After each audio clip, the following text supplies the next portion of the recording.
s'émerveiller. Ah! Wow! Oh! Hein! Ouh! Me. Combien de fois par jour fait-on ces petits sons monosyllabiques qui veulent dire « je suis frappé d'admiration et de surprise ». Moi, je pense qu'on aurait intérêt à les faire le plus souvent possible, ces petits cris de joie-là. Notre capacité à nous émerveiller est directement liée à notre bonheur. On dit souvent que quand on est triste, on n'est plus capable de s'émerveiller. Mais si c'était l'inverse, si c'était parce qu'on n'est plus capable de s'émerveiller qu'on était triste, et si on utilisait les angoisses et les épreuves comme moteur pour nous ramener à notre capacité à nous émerveiller? Les enfants s'émerveillent 10 milliards de millions de fois par jour. Alors pourquoi pas nous aussi? Sommes-nous réellement blasés du bleu du ciel et de la force du vent? Non. Je refuse de croire qu'on peut rester de marbre quand on prend le temps de savourer tout le mystère d'un coucher de soleil. Selon plusieurs philosophes, s'émerveiller, c'est décider d'arrêter d'être inquiet et de jouir de ce qui vient avec gratitude. Bon, facile à dire, mais comment on fait ça? Ben, s'émerveiller, c'est aussi accepter de ne pas tout comprendre. Aujourd'hui, c'est le cœur rempli de « wow! Oui! » que je vous invite à venir à la rencontre de quelques-uns des 1001 visages de ma communauté.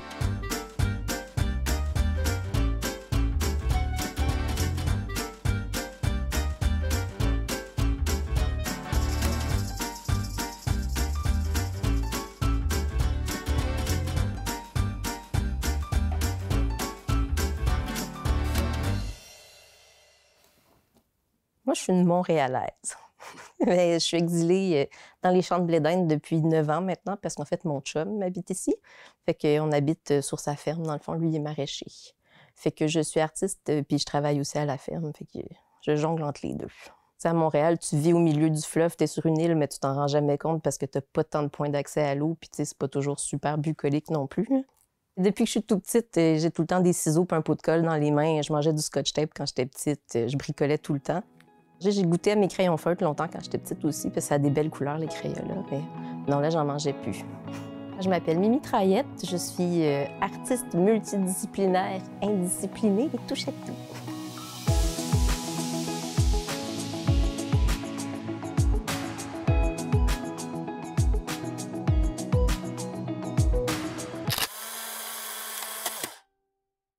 J'ai ce nom-là depuis que je dois avoir 19 ans, peut-être. Les amis m'appelaient Mimi, puis c'est parti avec un jeu de mots, ça fait Mimi Traillette, puis bingo, c'est resté. Mon style, c'est un peu comme le Muppet Show sous trip d'acide. Mais le fun, pas un bad trip, là. C'est vraiment coloré, il y a beaucoup d'humour décalé avec des jeux de mots. Les versions alternatives de l'histoire, j'en ai en fait, ça s'est pas passé comme ça. C'est d'autres choses qui est arrivé, puis c'est ça qui est arrivé. Il y a longtemps, j'avais fait un tableau, puis c'était dans le fond le naufrage du Titanic, mais l'iceberg, c'était le nez d'un grand monstre marin qui dépassait, en fait, et qui était prêt à manger le bateau. Ben, ils ont trouvé l'épave, fait que c'est sûr qu'il n'y a pas un iceberg qui l'a mangé, mais en tout cas, on sait jamais. J'aime beaucoup travailler avec des figures de la culture populaire, fait que, des monstres dans des films, des monstres classiques, Dracula, Frankenstein. J'adore Batman, c'est mon souffle-douleur préféré, mais c'est vraiment Batman années 60, mon préf. Là. Des gens connus, ça s'inspire beaucoup de la culture populaire puis de l'actualité, des fois un peu aussi. J'ai déjà fait un portrait de Monsieur Miyagi, homme qui peut attraper mouche avec ses baguettes et capable de tout. Voilà. Ça peut être toutes sortes de boîtes en bois que je récupère dans des friperies ou des brocantes, des sous-sols d'église. Puis les personnages sont cousus, il y a de la peinture. Ça peut être avec des lettres en plastique collées dessus. Je rajoute des objets aussi. J'ai comme plusieurs petites valises avec toutes sortes de jouets pour enfants. C'est toujours n'importe quoi, vive le n'importe quoi. Des brosses à cheveux de Barbie. Une petite ballerine. Ah, ben il est là, je le cherchais partout. Mon Invisible Man. Encore plus mieux avec une guitare.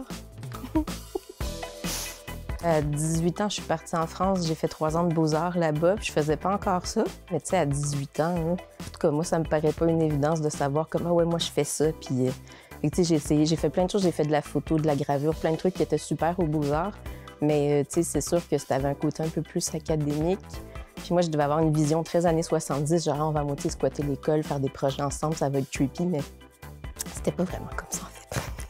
J'ai fait, en fait, vraiment beaucoup de labo photo. Je séchais mes cours de sculpture pour aller au labo photo. Ça, c'est Skin Jackin. C'est un collectif français qui a une antenne à Montréal aussi. En fait, il y en a dans plusieurs villes. Puis, on fait comme des tatous temporaires avec des crayons de peinture. Fait que les gens, ils viennent et disent juste, ben, tu peux me faire un truc là, ou ben, sur l'épaule, ou ils choisissent où, mais ils choisissent pas quoi. Fait que c'est très, très, très rigolo.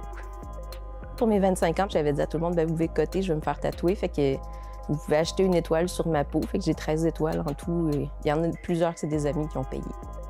Fait que j'ai mes amis avec moi tout le temps. Ma grosse bouboule jaune, c'est un abat-jour qui était dans notre chambre quand on était petit avec mon frère. C'est ma mère qui l'a tricoté. Puis quand j'ai su qu'elle comptait s'en débarrasser parce que ça traînait dans la cave depuis des années, j'ai dit « Tu me le donnes. » Elle est au-dessus de ma table d'atelier, fait que ça m'éclaire quand je travaille. Les Vilaines, c'était un groupe que je faisais avec mes amis. On faisait du graffiti tricot. Dans le fond, c'est comme du graffiti, mais avec du tricot, fait qu'on envahit le mobilier urbain. Il y a plein de gens qui participent. On avait proposé les gens de nous faire juste un genre de 12 par 12, fait que c'est pas super long. On avait écrit des messages dessus aussi, fait que c'était le fun. Un des plus cool que on a fait, c'était l'échangeur turco. On avait fait l'échangeur tricot. On avait fait un pilier de l'autoroute sur le bord de la rue Notre-Dame. On avait comme une énorme couverture, on était toute une gang pour l'attacher autour de l'échangeur. C'est revendiquer des choses, c'est bien puis c'est important, mais je pense que quand tu le fais avec une touche d'humour, c'est toujours un peu moins dur puis le message passe souvent mieux. Si tu arrives avec quelque chose d'un peu plus drôle ou quelque chose d'un peu plus doux, de coloré, bien, le message passe, mais c'est moins brutal, mettons. Ma mission, c'est de faire disparaître le beige. Moi, j'aime ça quand il y a de la couleur, puis que c'est funky, puis que ça te fait rire. Puis c'est triste la vie quand c'est drabe. Tu travailles, puis il y a des responsabilités, puis les enfants, puis gna gna gna. Mais tu sais, j'ai comme 4000% mon cœur d'enfant. C'est important de garder l'étincelle, puis il y a quand même pas mal de gens qui sont pas si jeunes que ça, qui ont encore une bonne âme d'enfant. Puis tu sais, je pense que ça garde jeune aussi, d'être capable comme de t'émerveiller puis de te surprendre sur des petites choses. Moi, je dis, mets un peu de fantaisie dans ta vie de merde.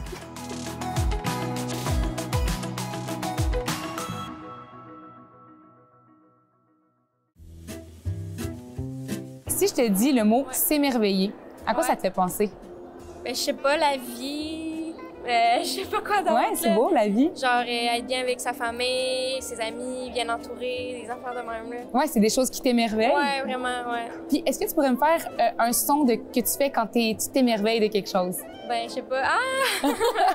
C'est pas des sons, c'est juste l'état. Tu sais, quand t'es heureux, tu dégages une énergie positive, puis après ça, tout le monde autour a la même énergie. Là. Le temps des fêtes, la magie de Noël. Ouais. De ce temps-ci, ça sera ces mots-là. Juste d'apprécier les petites choses de la vie quotidienne, c'est déjà un plus. Ouais. Ça nous permet de nous émerveiller vraiment à tous les jours, puis de garder le cœur jeune. La journée que tu arrêtes de t'émerveiller, je pense que je te dis pas que tu meurs, mais t'as plus de goût de rien, t'as plus envie de quoi que ce soit. Je veux dire,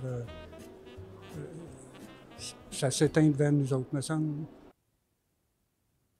Quand j'étais plus jeune, je vous dirais, j'allais chez ma grand-mère. Il y avait une grande maison. Puis dans cette maison-là, c'était pas tellement les jouets là, qui décoraient la place. Là. Ce qu'on faisait souvent, c'est qu'on jouait à cachette ou on jouait à tag ou on allait jouer dehors. Il y avait une étable, fait qu'on jouait dans l'étable et tout ça. Mais à l'intérieur de la maison, j'avais un oncle qui avait dans sa chambre un jeu d'échecs vertical qu'il avait fait en bois. Il jouait beaucoup aux échecs, qui était très bon. Puis ça m'a marqué, ce jeu-là qui était dans sa chambre, là, à coucher. Là. Ça m'a accroché, puis tranquillement, pas vite, ben j'étais curieux, j'ai essayé d'apprendre tranquillement à jouer aux échecs à partir de ce moment-là. Je me présente, je m'appelle François Burubé, je suis un passionné d'échecs. J'essaie de transmettre cette passion-là à mes enfants.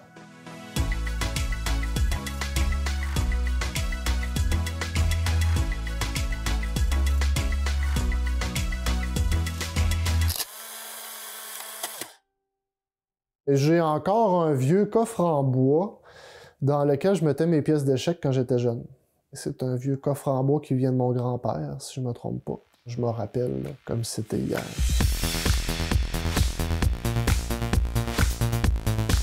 On ne réalise pas la complexité du jeu d'échecs. C'est un jeu qui date de 1500 ans, qui a évolué, puis qui est extrêmement complexe. Là, sur 40 coups, là, il y a plus de parties de 40 coups qu'il y a d'atomes dans l'univers de visible. Là. Fait que on ne sera pas amené à jouer 3 fois la même partie, peut-être dans notre vie. Là. Quand j'étais jeune, on n'avait pas les moyens qu'on a aujourd'hui pour jouer aux échecs. On se débrouillait avec ce qu'on avait, puis ça nous prenait des joueurs pour jouer, puis souvent, ben, ces joueurs-là, c'est pas toujours de ton niveau. Ça m'a amené peut-être un peu tard dans ma vie à pratiquer les échecs autant que j'aurais voulu. J'ai recommencé à jouer plus sérieusement quand j'ai décidé d'initier mes garçons aux échecs. Je pense que ça a suscité beaucoup de curiosité quand je parlais d'échecs avec mes enfants. Ils me demandaient « Ah, on aimerait ça jouer avec toi, papa. » Tranquillement, pas vite, je les ai initiés à jouer aux échecs. Les enfants sont tellement vite pour apprendre que si je joue des parties en rapide avec mes deux jeunes, ils vont probablement me battre plus souvent que je vais les battre, là. Je m'appelle Clément Verbe, puis j'aime beaucoup ça jouer des stratégies. J'ai 9 ans, puis j'ai commencé à jouer aux échecs quand papa m'a appris, là. J'aimais beaucoup ça, alors j'ai décidé de continuer, puis je suis rendu très bon quand même. Tu sais, c'est ça, là. J'ai monté. À la fin de mes statistiques, là, ça monte vraiment beaucoup, là, super vite, genre, de même, là. Ça fait longtemps que j'ai pas joué, puis à un moment donné, je recommence à jouer, ça fait de même. Tu sais. Après avoir pris le goût d'amener les enfants dans des tournois, puis de voir qu'on réussissait quand même assez bien à se classer avec les enfants, on s'est dit qu'on pourrait peut-être essayer d'initier les échecs dans la région. Surtout les jeunes du primaire, parce que c'est là que la passion des échecs se développe. Fait que c'est ça notre public cible pour commencer, c'est les jeunes de 6 à 12 ans. On veut commencer par en donner dans les écoles, puis après ça, peut-être essayer de former des clubs avec ces gens-là. Souvent, à partir des jeunes, ben, c'est les parents qui embarquent. Les gens vont se rassembler, ils vont boire un café, ils vont boire un thé, ils vont prendre une bière, une limonade pour les jeunes, bien entendu. Puis ils vont pouvoir jaser de plein de choses en même temps. Puis les échecs, ça permet de rassembler des gens autour d'une chose, là. C'est un jeu qui nous permet de socialiser en même temps puis d'être face à face avec des êtres humains, là. Il y a des pièces, là. Il y a des pièces comme chez France puis Luc, grand-papa, grand-maman qui sont à Québec. Ben, eux autres, dans le fond, comment dire, ils ont des pièces, des fois, on ressemble à les pions. Ça n'a pas de bon sens. Je pense que ça prend 4-5 coups matés avec une dame puis un cavalier, là. C'est comme vraiment beau, tu sais. T'arrives avec ton cavalier, tu te donnes échec. Le roi tasse, tu reviens sur le côté, double échec. Le roi retasse dans le coin, tu mets ta dame à côté du roi, la tour le prend puis le cavalier donne échec et mat. Dans le fond, t'essayes d'enfermer le roi dans le coin, là. Le cavalier, là, il matait le roi, ça avait pas de bon sens. Je m'appelle Dominique Mars, j'habite à Saint-Noël. Je me définis comme étant une passionnée de la vie à la campagne, puis une passionnée d'être une maman à la maison.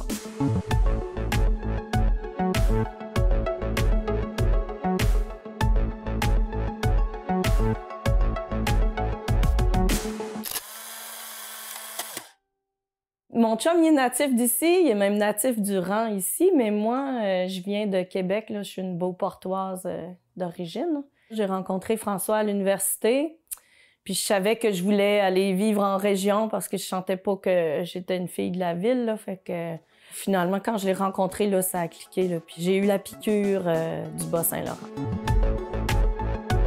J'en revenais pas de voir les arbres, comment c'était beau, puis les petits oiseaux qui nous suivaient, là, la blancheur là, qui m'a impressionnée, la blancheur de la neige, ça m'a tout de suite appelée. Puis j'aimais aussi la campagne, la pureté de la forêt. Je savais là, que tout était en place là, pour que je puisse m'épanouir puis m'émerveiller à mon maximum. Je suis rendue à mon 7e berger belge, là. C'est surtout pour le plaisir de les amener marcher en forêt avec moi, de faire le train pour aller soigner les moutons, les poules, les cailles le matin. Mes chiens, ils me suivent tout le temps partout là-dedans. On a eu 2 petites portées de chiots, là, fait que les enfants qui prennent ça sur eux autres le soir, là, puis c'est toujours une partie de plaisir, même que des fois, là, ben, tu sais, ma petite fille de 4 ans, là, elle prend ça au sérieux un peu trop, là. Ouais. Elle s'installe une couverture par terre, puis là, elle dort à côté des petits chiots. Puis là, elle en met un à côté d'elle, puis là, elle dit qu'elle passe la nuit là. Mais tu sais, rendue à 10 heures, là, elle est plus capable. Fait que là, faut déménager, mais je la verrai travailler avec les animaux plus tard.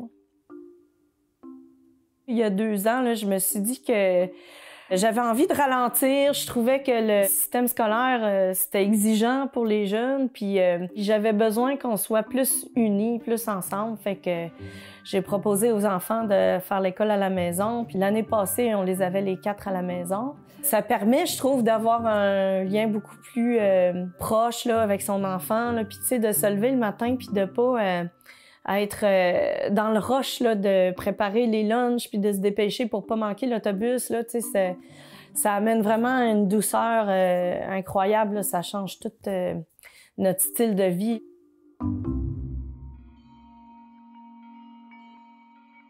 Quand tu arrives sur le marché du travail puis que t'es pas prêt puis que tu te connais pas, là, tu peux rencontrer toutes sortes de difficultés. Tu sais, j'ai étudié pour être ingénieur forestier, mais l'été, là, moi, ma passion, c'est d'être avec mes enfants.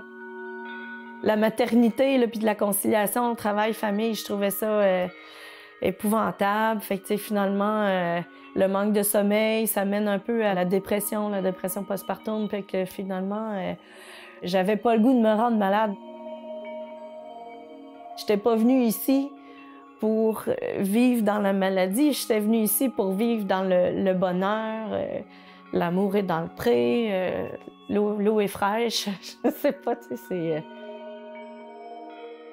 Au début, quand j'ai eu des bébés, là, puis j'ai vécu de la dépression, là, tu sais, c'était pas rose, la vie, là. Mais, tu sais, à un moment donné, là, quand tu touches le fond, là, il faut que tu te relèves. Je suis partie de loin, puis j'ai appris à prendre soin de moi. Chaque jour, là, d'apprécier la vie, là, pour ce qu'elle est, là. Moi, mon truc, c'est qu'à chaque matin, quand je me réveille, je pense à 3 choses, là, pour lesquelles je suis vraiment chanceuse d'être en vie, tu sais. Fait que des fois, c'est juste, il y a du soleil dehors, ou il y a de la neige dehors, ou oh wow, je suis chanceuse d'avoir un enfant qui sourit tout le temps. Ou, c'est ça qui nous permet de faire face là, à l'adversité puis les difficultés de la vie. Là. J'aime beaucoup enseigner. Je pense que c'est de famille, là, puis je pense que j'ai ça en dedans de moi, d'avoir toujours le besoin de transmettre aux plus jeunes mes connaissances. Je pense que les échecs, c'est très bon là, pour les jeunes au niveau du développement du cerveau. Là. La mémorisation, la visualisation, la pensée critique, peser le pour puis le contre, prendre des décisions, pouvoir gérer son stress pendant les tournois, tout ça. J'aime beaucoup ça, jouer aux échecs. Ça me tentait de faire des choses incroyables. Si j'étais une pièce d'échecs, peut-être une tour. Je suis solide comme le roc, je sais pas. Je me déplace peut-être moins vite, mais je vais loin quand je me déplace. C'est sûr que j'aimerais ça être la dame, là, parce que c'est une pièce importante, mais finalement, je suis pas une personne qui est souvent au centre de l'attention. Je suis comme plus derrière. Puis j'aime les chevaux, j'aimerais être le cavalier, mais non, je suis pas un héros comme ça. Moi, je serais plus une tour, là. La tour solide de base en arrière. C'est ça. C'est vraiment fascinant de voir les jeunes plonger dans le monde des échecs puis les voir un peu excités là, par les épreuves là, qu'ils ont besoin de surmonter là, pendant une partie d'échecs ou pendant un tournoi. C'est ça qui est intéressant, c'est de voir les jeunes justement s'émerveiller devant la complexité des échecs, s'émerveiller pendant un tournoi. C'est tout le stress, l'adrénaline qui vient avec ça. Pour moi, c'est ça qui est fabuleux, c'est de voir mes jeunes performer ou pas pendant un tournoi, mais grandir par ces expériences-là. On se retrouve dans ces enfants-là, on se voit quand on était plus jeune. Quand ils vivent de l'émerveillement, veut pas, c'est quelque chose qu'ils vont nous transmettre, qu'ils vont nous faire vivre.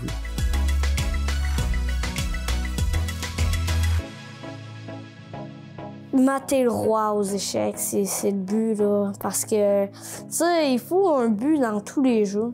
Le but, c'est de gagner, mais pour gagner, il faut mater le roi. Échec et maths.